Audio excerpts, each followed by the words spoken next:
14वा गोवा मराठी चित्रपट महोत्सवाच्या निमित्तानं पणजीमध्ये गोव्यामध्ये सबंध चित्रपट महोत्सव मराठी चित्रपटसृष्टी आज पणजीमध्ये गोव्यामध्ये आपल्याला अवतरलेली पाहायला मिळते।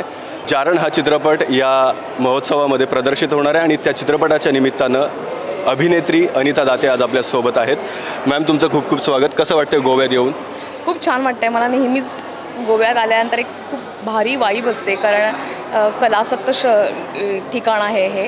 अनेक वर्षांची परंपरा आहे कलेचे संबंधित आणि इफिल सारखा महोत्सव इथे भरतो, त्यामुळे लोक खूप चांगल्या पद्धतीने फिल्म पण रिसीव्ह करतात आणि हा चित्रपट महोत्सव अत्यंत फेमस आहे, 14वं वर्ष आहे।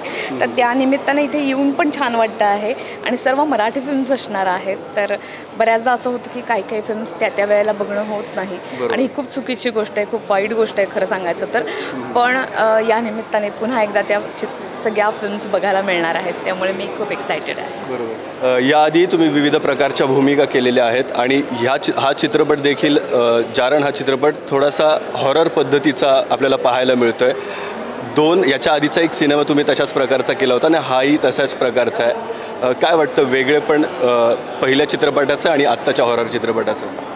मी आधी तुंबाड नावाचा चित्रपट केलेला आहे आणि त्यापेक्षा जारण खूप वेगळा आहे।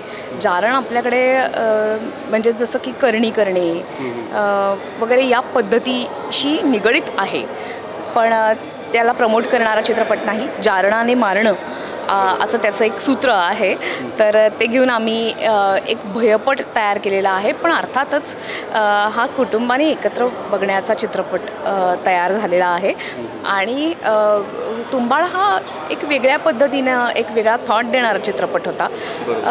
भय हे खूप बॅकग्राऊंडला आहे, त्यापेक्षा अधिक काही या चित्रपटांमध्ये आहे, दोन्ही चित्रपटांमध्ये आहे आणि दोन्ही वेगळ्या पद्धतीचे चित्रपट आहेत। आणि इथं माझी भूमिका पण एक ते भयाचं सावट तयार करणारी भूमिका आहे, गंगुटी नावाची, आणि ही साकार करताना मला खूप मजा आली आणि अर्थात आम्हाला जी मजा आली आहे ते करत असताना आम्हाला ज्या पद्धतीने थ्रिल वाटत गेलं गोष्टीमधलं कॅरेक्टर्समधलं ते आम्ही तुमच्यासमोर आणण्याचा प्रयत्न केला आहे। हॉरर जनरली म्हणजे आपल्याला प्रत्येक वेळेला असं वाटतं की एक विशिष्ट पद्धतीचं म्युझिक वाजेल आणि नंतर भूत तुम्हाला दिसेल आणि सतत भय वाटत राहील, आपण घाबरू आणि दचकून उठू वगैरे असं वाटत राहील। तर हे या पद्धतीचं भय नाही आहे। तुम्ही कदाचित चित्रपटगृहातनं बाहेर पडताना तुमच्या आतमध्ये एक प्रकारचं भय पेरलं जाईल, अशा पद्धतीचं हे भय आहे। हे वेगळं भय आहे असं मी तुम्हाला आवर्जून सांगेन। बरोबर। मॅम, गोवा हे पर्यटन राज्य आहे। गोव्यातला बीच, समुद्रकिनारा, संस्कृती आणि खाद्य संस्कृती ही वेगळ्या प्रकारची आहे। तुम्ही 2 दिवस गोव्यात आहात आणि याआधी तुम्ही बऱ्याचदा गोव्यात आलेला असाल। काय वेगळं पण वाटतं आणि काय आवडतं तुम्हाला गोव्याबद्दल? मला सगळ्यात मोकळं शहर वाटतं आहे। एक मोकळेपणा आहे, एक निवांतपणा आहे। इथल्या प्रत्येक वास्तूमध्ये तो जपलेला आहे आणि म्हणूनच काहीतरी एक मेडिटेटिव्ह या शहरात एकदा तुम्ही शिरलात की तुम्हाला शांत वाटतं, शांत करतं हे शहर। हे मुंबईसारखं नाही, ते सगळेजण नुसते धावत आहेत असं हे शहर नाही। इथली खाद्यसंस्कृती वेगळी आहे। म्हणजे इथले बीचेस एक प्रकारचं तुम्हाला मजा आणतात तुमच्यामध्ये एक प्रकारची।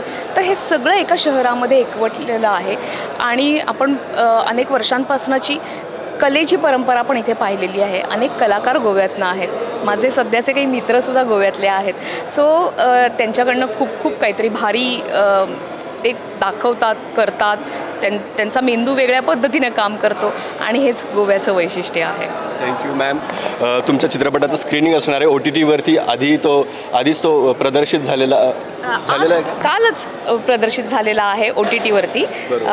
तो झी5ला दिसतोय आणि त्यालाही खूप छान रिस्पॉन्स आहे। सो तुम्ही थिएटरमध्ये आता जर समजा बघू शकणार नसाल, उद्याला स्क्रीनिंग आहे तेव्हा तुम्ही पाहाल आणि त्यानंतर तुम्हाला दुर्दैवाने आणि सुदैवाने OTTवरती बघायला मिळणार आहे। बरोबर, नक्कीच।